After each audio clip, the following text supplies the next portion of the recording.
ये कानून किसान की मदद करने के कानून नहीं है, ये कानून किसान को खत्म करने का कानून है। और अंबानी और अदानी को जो किसान का है वो दिलवाने के लिए कानून बनाए गए हैं। इसलिए हम सब किसानों के साथ खड़े हैं, किसानों के साथ खड़े होंगे और इन कानूनों को वापस बीजेपी को सरकार को लेना पड़ेगा। व्यक्ति है और आप किसके समर्थक है? मैं आपको डायरेक्ट पूछ रहा हूँ, आप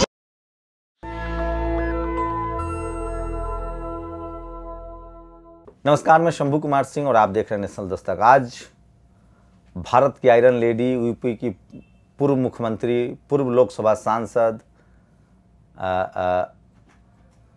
कई बार 4 बार लगभग मुख्यमंत्री रहीं, कई बार संसद पहुंची, सोचिए राज्यसभा में रहीं, लोकसभा में रहीं और आज तक अपनी शर्तों पर राजनीति करने वाली बहन कुमारी मायावती जी का आज जन्मदिन है। बियॉन्ड द पार्टी लाइन सब उनको बधाई दे रहे हैं। मैं एक बात कहूँगा, आप उनकी राजनीति से सहमत हो सकते हैं उनके राजनीति करने के तरीके से, लेकिन भारत में मान्यवर कांशीराम साहब के बाद मायावती वो दूसरी नेता हैं जिन्होंने एक पार्टी को जिस पर दलितों का ठप्पा लगा दिया गया उसको उन्होंने देश भर में खड़ा किया। आज बीएसपी के पास दिल्ली में दफ्तर है, देश के हर राज्य में दफ्तर है, हर राज्य में उसका स्टेट प्रेसिडेंट है, कैडर है। तो मायावती की राजनीति का तौर तरीका डिफरेंट रहा है। एक और बात, जो बहुजन आइडियोलॉजी की हम लोग बात करते हैं, जो खालिश बहुजन आइडियोलॉजी की बात करते हैं, उस पर भी मायावती खरी उतरती हैं। फूले पेरियार अंबेडकर की पूरी राजनीति को उन्होंने आत्मसात किया है। आप उनको कभी वैचारिक आइडियोलॉजी से दूर होते हुए जाते नहीं देख सकते हैं। मनुवाद और जातिवाद के खिलाफ आज भी उनका तेवर जो है वो तीखा है और आज भी उन्होंने अपने आइडियोलॉजी से समझौता नहीं किया है। और वक्त बेवक्त वो कहती रहती हैं कि मैं एक दिन हिंदू धर्म छोड़ दूंगी और मैं बाबा साहब के बताए रास्ते पर बुद्ध का मार्ग अपना लूंगी। तो मैं फिर कह रहा हूं कि बहुजन समाज की बेटी होने के नाते, मुख्यमंत्री होने के नाते, उनके कामों को जब आप देखेंगे पूरे फुल फ्लेज मुख्यमंत्री के तौर पे, तो सावित्रीबाई फुले इंटर कॉलेज हो, कांशीराम आवासीय योजना हो, मान्यवर कांशीराम साहब मल्टी स्पेशलिटी अस्पताल हो या गौतम बुद्ध यूनिवर्सिटी हो, वो तमाम काम उन्होंने किए, चाहे सरकारी स्कूल, सरकारी अस्पताल, ताकि बहुजन समाज के लोग की जिंदगी और बेहतर हो सके। तो मैं इसलिए बार बार कहता हूं कि बीएसपी सुप्रीमो मायावती की राजनीति से आप करने के तरीके से आप सहमत हो या ना हो, लेकिन जो एक मुख्यमंत्री के तौर पे उन्होंने जो किया है बहुजन समाज के लिए वो अतुलनीय है। और एक दलित समाज में पैदा होना और राष्ट्रीय स्तर की पार्टी खड़ी कर देना वो भी एक बड़ी बात है। तो माननीय कांशीराम साहब की विरासत को उन्होंने मजबूत किया है और उनका नेशनल दस्तक की पूरी टीम की तरफ से जन्मदिन की बधाई। वो लंबा जिए, दीर्घायु हों और भारत के तमाम बहुजन को सपना है कि वो एक दिन इस देश की राष्ट्रपति या प्रधानमंत्री भी बने। वो एक ऐतिहासिक दिन होगा। आज मार्टिन लूथर साहब का भी जन्मदिन है, जिन्होंने अश्वेत के नस्लभेद के खिलाफ दुनिया भर में लड़ाइयाँ की। तो ये 2 बड़ी खबरें हैं। और कुछ सोशल मीडिया की खबर लेता हूँ। अर्नब गोस्वामी पर साफ साफ खबर आया है कि अर्नब गोस्वामी के चैट वायरल हो रहे हैं। विनोद कापरी ने ट्वीट किया है कि किस तरह से उन्होंने टीआरपी घोटाला किया और उसमें प्रधानमंत्री की भूमिका रही है, प्रधानमंत्री पीएमओ की भूमिका रही है, उन्होंने लगातार प्रभावित करने की कोशिश की है। तो अर्नब गोस्वामी वाले मामले पर लगातार एक पत्रकार के तौर पे पूरा देश शर्मिंदा होगा कि उन्होंने किस तरह से अपने फायदे के लिए इस तरह से किया। और आज सोशल मीडिया पर बीएसपी सुप्रीमो मायावती के जन्मदिन का तांता लगा। सोचिए, आज भी अगर आपके पास सोशल मीडिया नहीं होता तो आपको ये सारी बातें कोई नहीं दिखाता, लेकिन जिस तरह से सोशल मीडिया ने दिखाया है वो काबिल तारीफ है। और देश का जानना चाहता है कि मोदी जी ने कोरोना की सुई सबसे पहले क्यों नहीं ली, जैसे ब्रिटेन। ये उदित राज ने तस्वीरें शेयर की है। कोरोना वैक्सीन को लेकर वैज्ञानिकों को क्रेडिट कम दिया जा रहा है, मोदी जी देवदूत बन गए हैं। वैक्सीन बनाया वैज्ञानिकों ने, क्रेडिट जा रहा है मोदी जी को, क्रेडिट लेंगे भी, इवेंट मैनेजर हैं।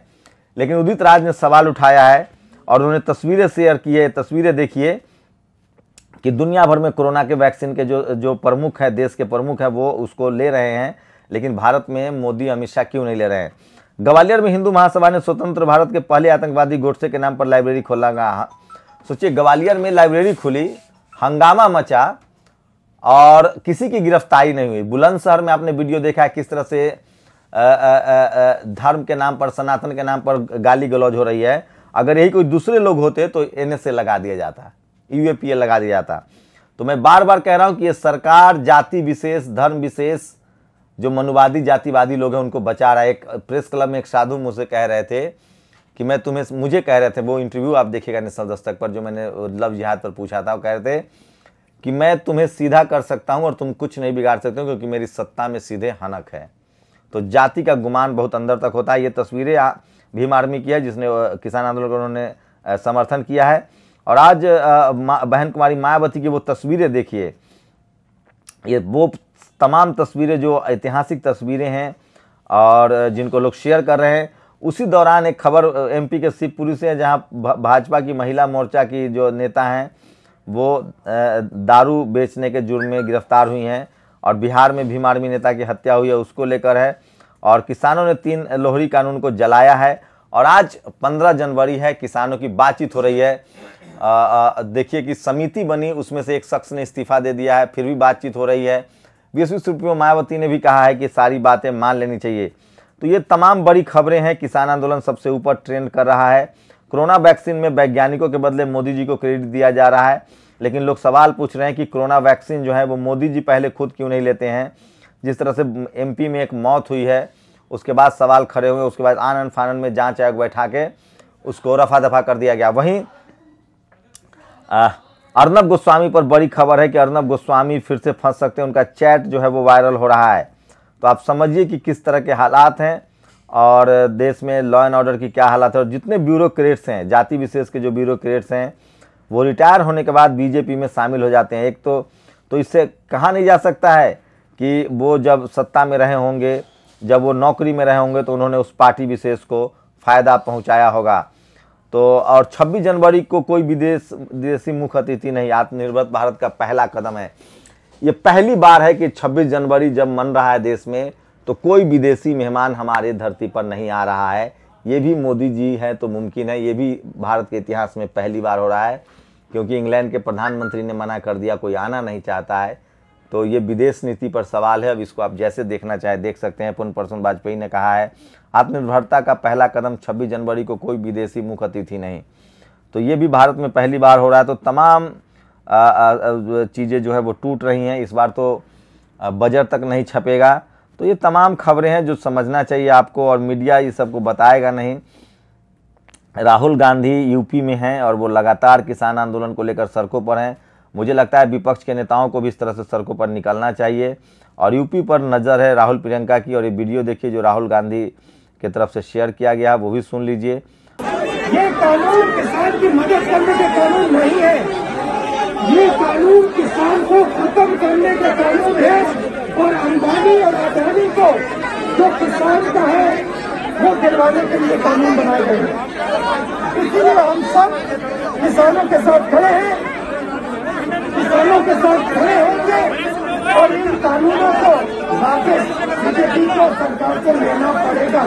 और नीतीश जी के लिए बहुत मुश्किल भरे हालात आ रहे हैं, क्योंकि लगातार क्राइम, लॉ एंड ऑर्डर खराब हो रहा है। एयरपोर्ट पर हत्याएं हो रही है, दलित समाज की हत्याएं हो रही है। तेजस्वी ने लगातार सवाल उठाए हैं। तो लॉ एंड ऑर्डर का बहुत बुरा हाल है। किसान आंदोलन पर फिलहाल सरकार फंसती जा रही है। और आप किसके समर्थक हैं? मैं आपको डायरेक्ट पूछ रहा हूं। और किसानों ने साफ कह दिया है कि वो किसी भी कीमत पर बिना बिल वापसी के तैयार नहीं है। कमेटी जो सुप्रीम कोर्ट ने बनाई थी उसमें से एक शख्स ने इस्तीफा दे दिया है। तो ये तमाम बड़ी खबरें हैं, लेकिन ये तो तय है कि अर्नब गोस्वामी पूरी तरह से एक्सपोज हो चुके हैं। और आज जिस तरह के हालात हैं उससे साफ है। नीतीश जी का ये वीडियो चल रहा है जिसमें वो बहुत आग बबूला होके दिख रहे हैं। तो लगता है कि नीतीश जी के हाथों से सत्ता कम से कम सत्ता का जो कंट्रोल है वो निकलता जा रहा है। तो ये वो तमाम बड़ी खबरें थी जो मैं आपको अपडेट कर रहा था। एक बार फिर से नेशनल दस्तक की तरफ से BSP सुप्रीमो मायावती के जन्मदिन की बधाई। और वो 65वें जन्मदिन पर पूर्व मुख्यमंत्री मायावती ने अपनी किताब मेरा संघर्षमय जीवन का विमोचन किया। बहन मायावती ने खुद लिखी है किताब। हमारे बहुजन समाज के लोगों से आग्रह है कि किताब जरूर पढ़ें। तो उन्होंने फिर किताब का वो हर साल एक किताब अपने जीवन पर लॉन्च करती हैं। लिखने पढ़ने का शौक़ है उनको। और एक बात तो मैं मानूंगा कि आप उनकी राजनीति करने के तरीके से सहमत हो या असहमत हो, देश की पहली नेता हैं, खासकर दलित समाज से आती हैं, जिन्होंने दलित ठप्पा होने के बावजूद पूरे देश में अपनी पार्टी खड़ी कर दी है। और अर्नब गोस्वामी को लेकर लगातार सोशल मीडिया पर लगातार ट्रेंड हो रहा है। तो ये आज की कुछ बड़ी खबरें थी जो मैं आपको लेकर आया था। आपसे फिर मुलाकात होगी। मेरी लगातार कोशिश होती है कि जो सोशल मीडिया पर खबरें क्या ट्रेंड है, जो आम आदमी की खबरें, वो आपको बताई जाए। शुक्रिया। दस्तक की आपसे गुजारिश है कि अगर इसको बचाना चाहते हैं तो नेशनल दस्तक को सब्सक्राइब करने के लिए रेड कलर के सब्सक्राइब बटन को दबाएं।